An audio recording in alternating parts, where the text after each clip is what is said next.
Patrick. Well, Mark, let me welcome you to the program. And Matt Gaetz has, he is now a television presenter, I guess. What's he been up to?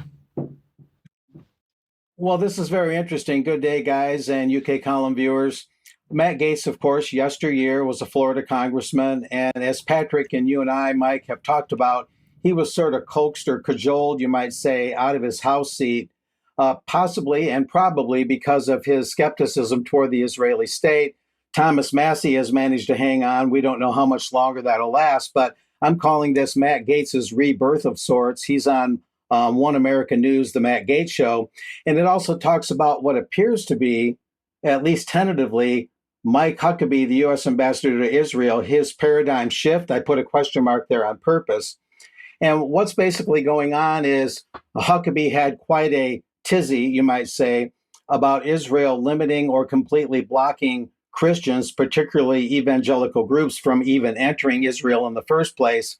And this is amid Huckabee's announced concerns and visits to a Catholic church in Gaza that was hit by the IDF reportedly, and the old St. George Church in the West Bank, which apparently was desecrated by Israeli settlers. And Huckabee, a longtime ardent, devout Zionist, pro-Israel all the way, apparently is having a little bit of cognitive dissonance. But let's let Matt Gaetz talk about this a little. Not many of us have heard him as a journalist, so he'll kind of lay the groundwork and I'll go from there. Is Israel an unwelcoming place for Christians?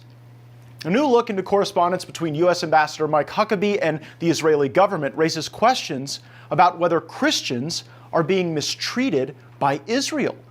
Huckabee alleges that's what's happening. The ambassador sent a letter to the Israeli Interior Minister accusing Israel of blocking Christian groups from entering the country. As a private citizen, Governor Huckabee personally led Zionist Christians on such tours. Now, Ambassador Huckabee initially met with the government of Israel to plea for the Christians who wanted to come and enjoy the Holy Land. But those pleas were ignored. Now Huckabee is threatening reciprocal punishment against Israel and their visa seekers wanting to come to America. He cited harassment and negative treatment of Christian groups. The nerve of Israel to demand America's weapons and money, but then refuse our touring Christians is astounding. About 3 billion people on the planet Earth tie their faith to the geography around Israel. And I believe everyone needs a little more of the golden rule. Treat others as you would want to be treated.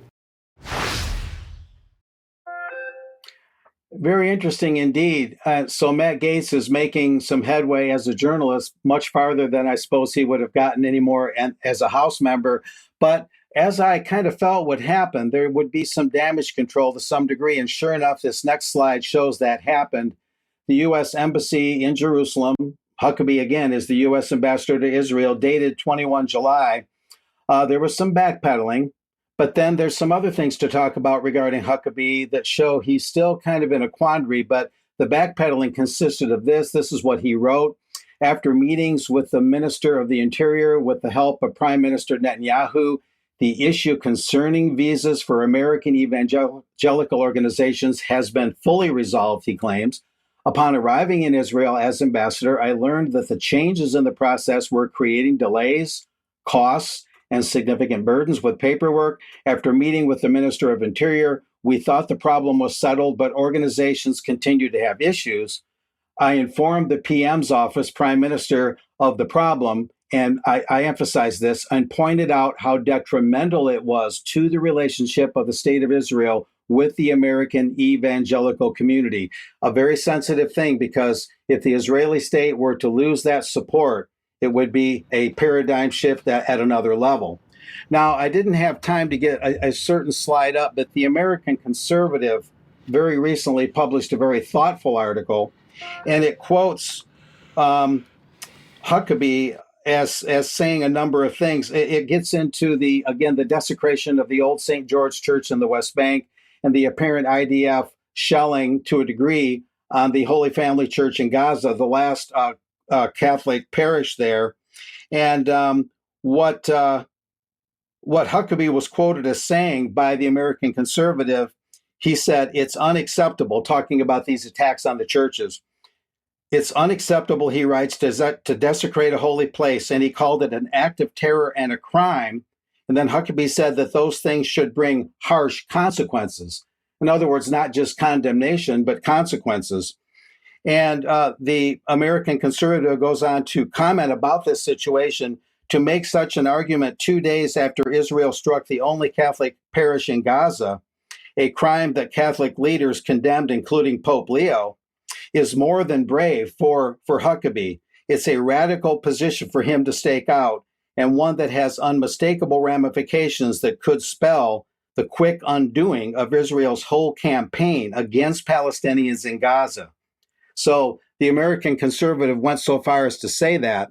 So Mike Huckabee, you might say, has had some cognitive dissonance. How far it will go and how long it will last is hard to say at this point.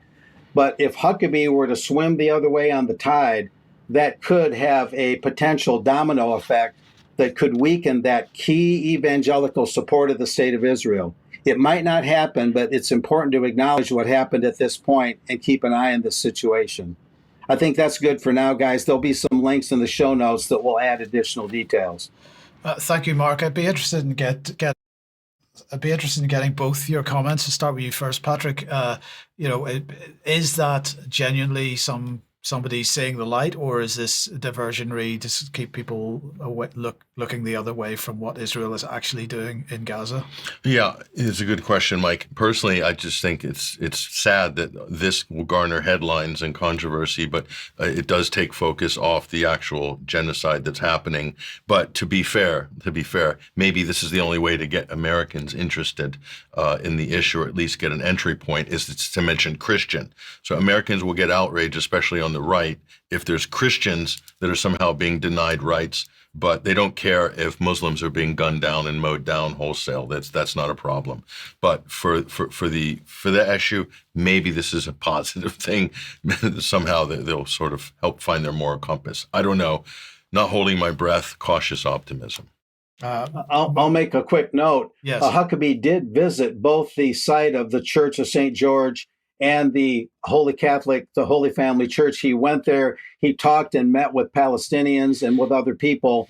And so he did get boots on the ground for himself. He is a pretty eloquent Christian, figure, you might say. It would be very interesting if he were to see the light on this, because, again, the effect that could have might be irrevocable and could go a long ways in changing the context. But it's a tentative thing right now. We can't say for sure. He's also, Mark, someone who is on record as soon as he got sworn in, said there is no Palestinian people. They don't exist. There is no West Bank. There's only Judea and Samaria. So, hopefully, Mark, I hope that him meeting actual Palestinians will change his mind on that. I really do. Well, look, let's we'll maybe talk a little bit more about this in extra. So thank you very much for that, Mark. Now let's move on. If you like what the UK column does and you'd like to support us, have a look at the front page of the website there. There's a nice big button for you to click on. And I want to say thank you once again to everybody that is supporting us financially. We do need your ongoing financial support. But if you can't support us financially, then please do share material you see on the UK column website. Share it as widely as you possibly can. Very briefly, tonight at 7 p.m., the weekly banter with Charles, myself, and Germ will be going out on the Germ Warfare slot. So do join us for that. And the discussion that Brian had with Lynn Lopez Salcedo, that went out yesterday at 1 p.m. It's available on demand now on the website. I just want to clarify something I said on Wednesday. I was mistaken to say that she was actually Israeli, but she is obviously Jewish and is very rapidly changing her views on the Zionism question.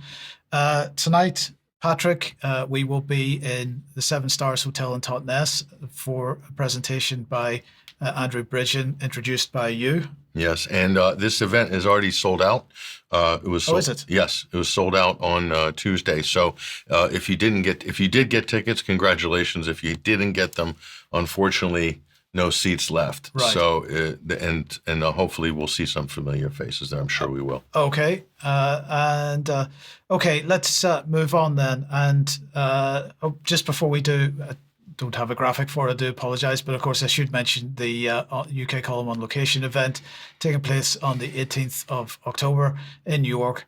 Tickets going on sale on Monday, just after the weekend. So we'll have much more detail for you on Monday during the news programme.